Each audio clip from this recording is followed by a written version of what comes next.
Hey guys, welcome back to a new video. I'm Stephanie West. I'm a licensed counselor here in the state of Michigan. So I had a client come to me yesterday and said, you know what, I have this history of bad behaviors and I really don't know how to get out of this cycle of constantly kind of falling into some of these abased things that I don't want to be doing. Now, mind you, my client is, decades and decades old at this point. And so they're saying, there's 20, 30, 40 years of patterns here and I just don't know how to disrupt them. Could you kind of walk with me through what do we do?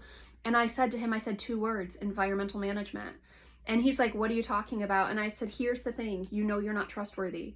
If you don't set up your environment accordingly, these are going to be continual things. If you think you can just get over something or will yourself through it or have motivation, it just doesn't work that way. You need to be so precisely truthful about who you are, what your limitations are, what your foibles are, and you need to prepare your environment accordingly. And I said, that's something I know to be true about my life.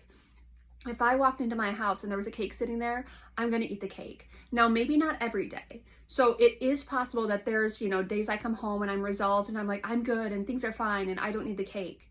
Give me 2 days, 3 days, 6 days, 10 days, that cake will be decimated. It will be decimated quickly because I love me some sugar, right? There's something called Bernardi's Law, meaning if you let it into your environment, eventually you will fall to the system. It just is what it is. So environmental management is key.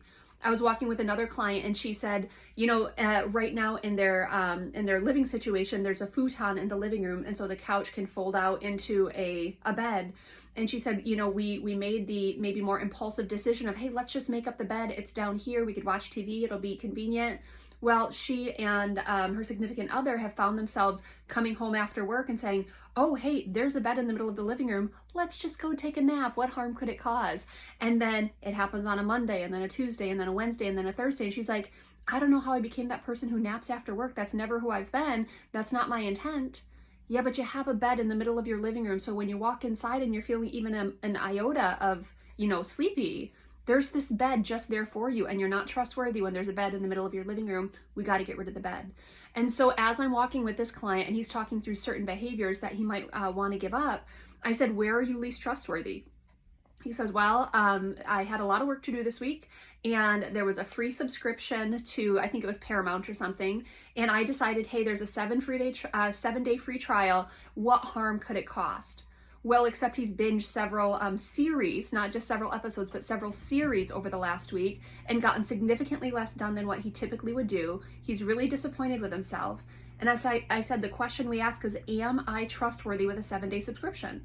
If I've got other work to do, no, I am not. I should not be enlisting a 7-day subscription into my day-to-day.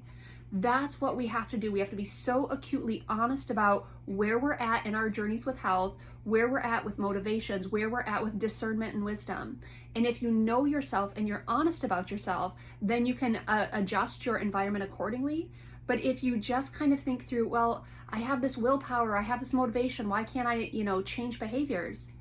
Because you're not taking proper precautions and you're not being honest about who you are and where you're at. It's the launching point for change for myself. It's the launching point of change with clients. And I assume for viewers, it would be the launching point of change for you too. If you're serious about change, the first thing you say is, what in my environment needs to change?